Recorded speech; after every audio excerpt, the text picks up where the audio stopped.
untuk waktu dekat ini untuk kita mencapai Taiwan, mungkin saya akan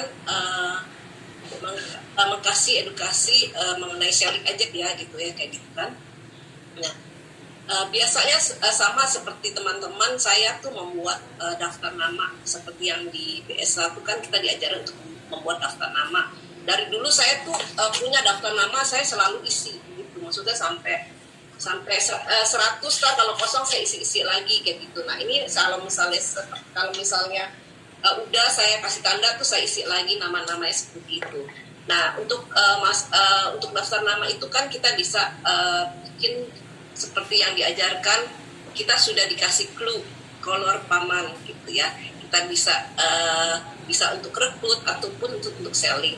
Nah biasanya untuk selling untuk masa pandemi ini, karena kan kita agak susah untuk bertemu dengan orang, ya kita pilih-pilih yang mana yang kira-kira yang terutama yang berbobot ya. Jadi kita pilih untuk walaupun dia untuk nasabah atau untuk menjadi teman bisnis kita, saya mencari mereka yang untuk bisa istilahnya join berkepanjangan gitu ya. Maksudnya yang soalnya dari pengalaman yang lama, saya selalu mau utamakan resistensi ya gitu. Jadi puji Tuhan resistensi saya selalu bagus gitu.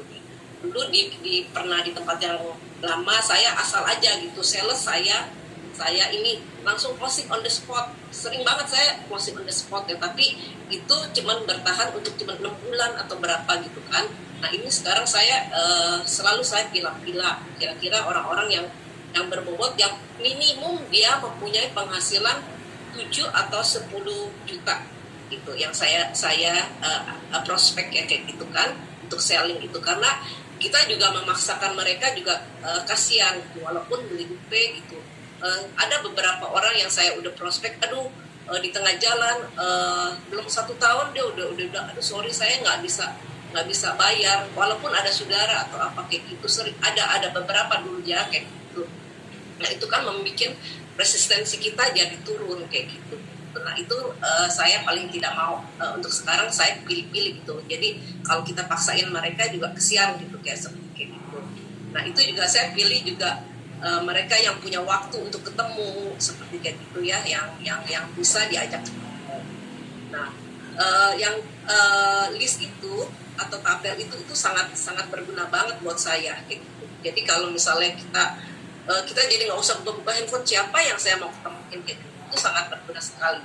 Itu kolor paman itu sangat berguna buat saya. Dan kalau misalnya saya ketemu dengan karyawan atau apa, pasti saya kan biasa seperti teman-teman ya, kita bertemu dengan mereka selalu ngomongin SK Camat gitu. Di dalam kehidupan resiko, di dalam kehidupan ini kan ada resiko. Nah itu saya selalu gambarkan seperti yang diajarin Bu Lisya itu dari dulu saya udah ini. Jadi umur kita dari 25 sampai 50 tahun itu masa kerja kita, tapi di tengah-tengah itu kita ada resiko gitu kan. Biasanya saya suka gambarin seperti kayak gitu kan. Terus kalau misalnya ada tiba-tiba kita ada resiko, mau kita keluar dengan uang sendiri gitu kan. Terus kalau misalnya terus belum tentu juga uang kita cukup, seperti kayak ya bikin resistensi itu ya, saya bikin gambar seperti itu. Dan tapro dan tapri itu saya juga selalu gunakan. Jadi kalau misal kita kumpulin uang untuk memiliki 2M, kita perlu berapa lama seperti kayak gitu. Nah dengan tapro 3 bulan saja kita sudah tercover untuk sakit kritis. Nah itu biasanya yang saya presentasikan kepada mereka. Terus kalau misalnya untuk jadi kalau misalnya saya ditanya, Ci, cara presentasinya gimana gitu, saya bilang lihat keadaan, lihat orangnya seperti apa gitu. Kalau misalnya pengusaha, saya lebih mengarahkan untuk pemeliharaan aset mereka gitu. Saya bilang, Pak boleh nggak ketemu, mau ngapain gitu. Dia kan kadang, oh ya saya cuma mau sharing. Selalu saya bilangnya mau sharing gitu. Mau sharing apa gitu. Oh saya mau sharing mengenai paper aset atau apa gitu seperti itu. Oh apa sih paper aset? Nah itu saya bilang ketemu dulu deh Pak nanti gitu. Nah itu biasanya mereka jadi kayak penasaran gitu. Kadang-kadang kan mereka kadang ngerti apa paper aset gitu. Nah itu biasanya untuk pengusaha saya bertemu, saya ajakin seperti itu.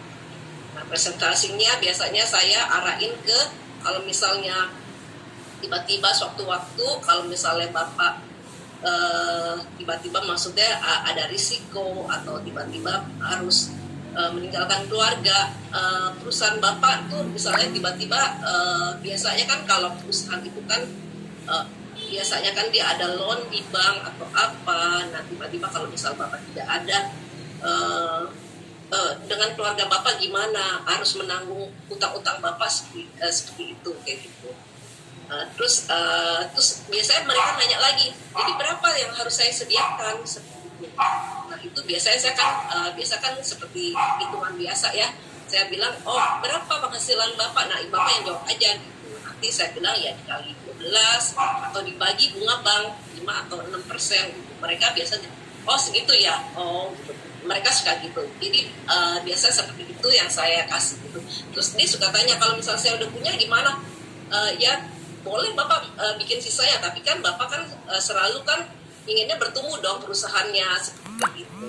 Nah, untuk nasabah yang saya kemarin itu biasanya kalau misalnya dia beli aset lagi, dia hitungin lagi kayak gitu.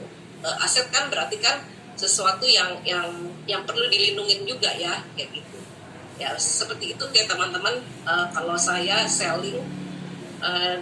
Nah ini juga bisa dipakai untuk rekrut, tapi kalau rekrut ini saya belum terlalu ini ya berhasil. Ya mudah-mudahan dalam waktu dekat ini saya akan rekrut beberapa orang. Dari kemarin saya udah mulai. Sama sih cara-caranya mungkin sama seperti itu. Cari mitra bisnis yang berpotensial, berpengalaman, terus mencari mereka yang bisa diajak berkepanjangan. Kira-kira seperti itu teman-teman, semoga bisa dipakai, digunakan untuk dalam waktu yang dekat ini. Amin.